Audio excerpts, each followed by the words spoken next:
तो गाइस कैसे हैं आप सब लोग। क्रॉनिकल्स ऑफ अ सेंट के एपिसोड 144 के साथ हाजिर हो। तो लास्ट एपिसोड के एंड पे हमने देखा था कि हमारे वैंग लिन को वहां पर एक और कल्टीवेटर मिलता है जिसका नाम टियानजुन होता है और टियानजुन उसे वहां पर एक मैप देता है और कहता है कि जब तुम यहाँ पर सोल ट्रांसमिशन राम में पहुंच जाओ तो उसके बाद तुम यहाँ पर मेरे प्लेनेट के ऊपर आ सकते हो और आकर मुझसे मिल सकते हो। और इसी के साथ ही उसकी सोल के ऊपर एक एहसान करते हैं और उसे वापस भेज देती है। तो हमारा वैंग लिन जो होता है अभी वहां पर न्यू के सामने खड़ा होता है। न्यू जो होता है उसे हिला हिला कर कह रहा होता है कि अंकल वैंग आपको क्या हो गया। थोड़ी देर के लिए तो मुझे ऐसा लगा कि अंकल वैंग आप जैसे परलोक सुधार गए हो, यानी कि आप मर गए हो, लेकिन आप तो यहाँ पर अभी तक जिंदा हैं। तो वो से कहता है अच्छा ठीक है न्यू, जाओ जाकर तुम अपने घर में आराम करो, मुझे भी आराम की जरूरत है, मैं अपने रूम में जा रहा हूँ। और इसी के साथ हमारा वैंगलिन वापस अपने रूम के अंदर आ जाता है। तो वापस आने के बाद हमारा वैंगलिन अपने बारे में सोच रहा था कि मैंने यहाँ पर कितनी बड़ी गलती कर दी। मेरी सोल मेरी बॉडी के अंदर से निकल चुकी थी और जाकर हीवंस की डाव को ढूंढने लगी थी। मैं यहाँ पर सवाल का जवाब ढूंढ रहा था कि हम लोग मरते कैसे और जीते कैसे, वो कौन सी लाइफ फोर्स है जो हमें यहाँ पर ये सब कुछ करवाती है। लेकिन शुक्र है कि वहां पर एक कल्टीवेटर टियानजुन ने आकर मुझे बचा दिया।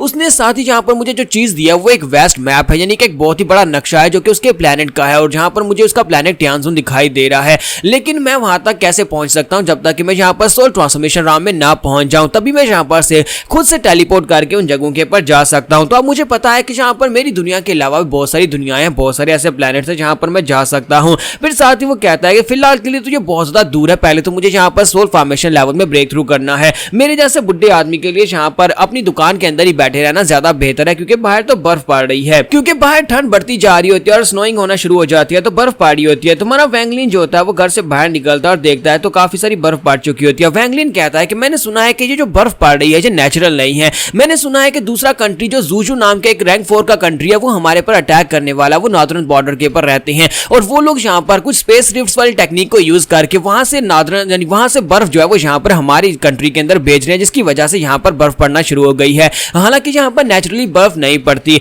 और इसी के साथ ही न्यू को दिखाता है कि न्यू उनके लिए वहां पर लकड़ियां लेकर आता है और कहता है अंकल वैंग देखो मैं तुम्हारे लिए लकड़ियां लेकर आया हूं, चाहे यहाँ पर सर्दी पूरा साल ही रह ले, हम लोग यहाँ पर इतनी लकड़ियों के साथ काम चला लेंगे। ये सारी की सारी लकड़ियां जो है यहाँ पर हमारे आग चलाने के काम आएंगी। तो वैंगलिन उसे कहता है कि बेटा तुम्हारा बहुत बहुत शुक्रिया, अब ठीक है तुम भी जाओ जाकर रेस्ट करो। और इसी के साथ ही वो उसे अपने पास से 2 टोकन देता है और कहता है कि ये 2 टोकन अपने गले में पहन कर रखना, एक अपने लिए और एक तुम्हारी वाइफ के लिए है, इनकी मदद से तुम लोग यहाँ पर गर्म रह पाओगे। तो वो उसके पास से टोकन लेकर चला जाता है। तो इसी के साथ ही वो सीनियर कल्टीवेटर फिर से वहां पर अपीयर होता है और उसे कहता है कि लड़के वो कोर फॉर्मेशन स्टेज के 2 बहुत ही खास तलिस्मन थे और तुमने वो दोनों ऐसे ही उस लड़के को दे दिए जो कि सिर्फ और सिर्फ एक काम लड़का है जिसके पास कल्टीवेशन भी नहीं है, तुमने उसे हीटर के तौर पर वो दे दिए हैं। तो हमारा वैंगलिन कहता है कि ये लड़का न्यू मेरे हाथ में पला बड़ा है, ये छोटा सा था, मैं यहाँ पर आया था और इसी वजह से मैं यहाँ पर इसे बचाना चाहता हूँ, इस ठंड में कहीं वो मर न जाए। तो इसी के साथ ही वो सीनियर कल्टीवेटर उसके साथ वहां पर अंदर आ जाते हैं और उसे कहते हैं कि लड़के तुम्हारी कल्टीवेशन तो पहले से काफी ज्यादा बढ़ गई है, मैंने एक्सपेक्ट नहीं किया था कि 30 साल में तुम यहाँ पर अपने आप को इतना ज्यादा बेहतर बना लोगे। तुम तो यहाँ पर नेशनल सोल स्टेज की पीक पर पहुंच चुके हो और सिर्फ एक स्टेप और चाहिए और तुम सोल फॉर्मेशन लेवल में पहुंच जाओगे। इसी के साथ ही वो से कहते हैं कि बहुत ही जल्दी यहाँ पर एक वार होने वाली है और उस वार के बाद मुझे नहीं लगता कि तुम्हें यहाँ पर कुछ ज्यादा बेहतर मिल पाएगा, जितनी जल्दी हो सकता है सोल फॉर्मेशन लेवल में ब्रेक थ्रू कर जाओ और यहाँ पर से निकल जाओ, तुम्हारे लिए यही बेहतर रहने वाला है। तो वो कहता है कि आप यहाँ पर उस वार की बात कर रहे हैं जो कि 4 सेक्टर अलायंस और साथ में जूजू कंट्री के दरमियान में होने वाली है। तो वो से कहते हैं कि मैं उसी की बात कर रहा हूँ। मैं क्या लगता है कि मुझे यहाँ पर कोई ऐसी इंफॉर्मेशन है जिसके बारे में ना पता हो, मुझे इस दुनिया के बारे में सब कुछ पता है, मैं हर एक चीज के बारे में जानता हूँ। तो वो से बताते हैं कि क्या तुम्हें पता है कि यहाँ पर क्या ये वार हो क्यों रही है, ये सारी की सारी वार एक रेन कॉल्ड्रॉन की वजह से हो रही है।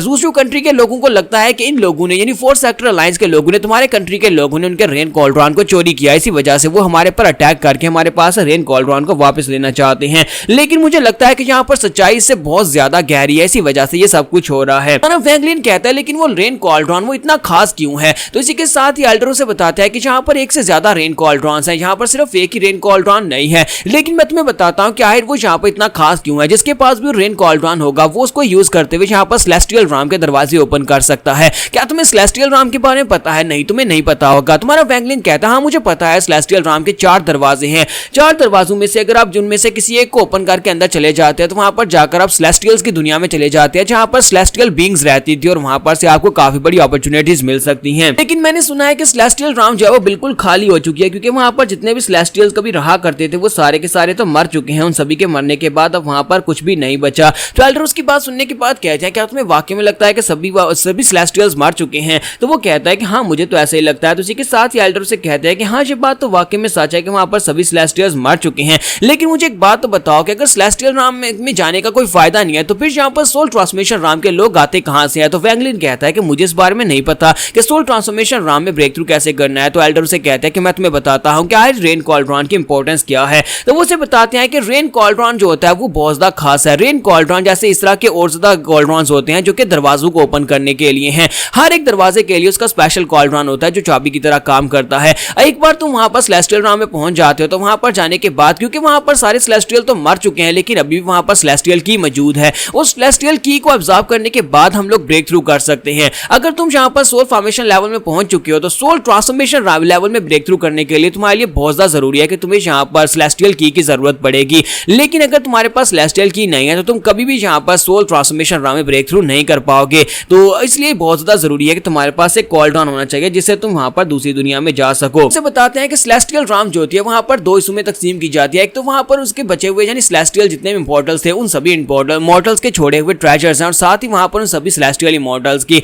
सेलेस्टियल की अभी भी वहां पर उस दुनिया में मौजूद है जिसको हम लोग ऑब्जर्व कर सकते हैं। चारों दरवाजों से एंटर होने का मतलब यह है कि हम लोग चार अलग अलग पार्ट्स में जाने वाले हैं। और अगर तुम वहां पर जाते भी हो तभी वहां पर जाने का एक फायदा ये होता है कि तुम्हारी कल्टीवेशन लेवल को लो कर दिया जाता है, क्योंकि वहां पर हीवंस और अर्थ के लॉज काम करते हैं। तो वैंगलिन कहता है लेकिन ऐसा क्यों? तो वो उसे कहता है क्योंकि अगर वहां पर ऐसा नहीं किया जाएगा तो कोई भी यहां पर सोल फॉर्मेशन लेवल से अपर लेवल का कल्टीवेटर जा सकता है, वहां पर जाकर सारी की सारी सेलेस्टियल की को ऑब्जर्व कर सकता है, जिसकी वजह से आने वाली नस्लों के लिए यहां पर सेलेस्टियल की नहीं बचेगी। इसी वजह से अगर तुम वहां पर जाना चाहते हो सेलेस्टियल राम में तो वहां पर जाने के बाद तुम्हारा cultivation level soul formation level तक महदूद हो जाएगा और इससे आगे नहीं बढ़ सकता। वैंगलिन को बताता है कि इसी वजह से यहां पर जो फाइट हो रही है इसी कॉल्ड्रॉन को हासिल करने के लिए वो लोग यहां पर फाइट कर रहे हैं। और साथ ही एल्डर से बताते हैं कि मैं यहां पर तुमसे मिलने के लिए आया था और तुम्हें ये सारी बात मैंने बता दी, लेकिन असल में मैं यहां पर से जा रहा हूं, मुझे एक बहुत ही जरूरी काम है जिसकी वजह से मैं इस कंट्री को छोड़कर जा रहा हूं। लेकिन उससे पहले मैं चाहता हूं कि तुम मेरे लिए यहां पर मेरा एक पुतला बनाओ। तुम्हारा वैंगलिन जो होता है उनके लिए वहां पर उनका एक पुतला बनाना स्टार्ट करता है। तो वैंगलिन उनके लिए एक बहुत ही अच्छा सा पुतला बनाता है, लेकिन उन्हें बिल्कुल पसंद नहीं आता और वो बहुत ज्यादा गुस्सा हो जाते हैं और अपनी पावर्स को रिलीज करते हैं गुस्से के साथ। तो वैंगलिन उनकी पावर्स को महसूस करता है और कहता है कि मैं अभी तक यही सोच रहा था कि ये एल्डर जो है ये सोल ट्रांसफॉर्मेशन लेवल में है, लेकिन असल में ये सोल ट्रांसफॉर्मेशन लेवल में नहीं बल्कि इनकी कल्टीवेशन लेवल इससे भी ज्यादा है।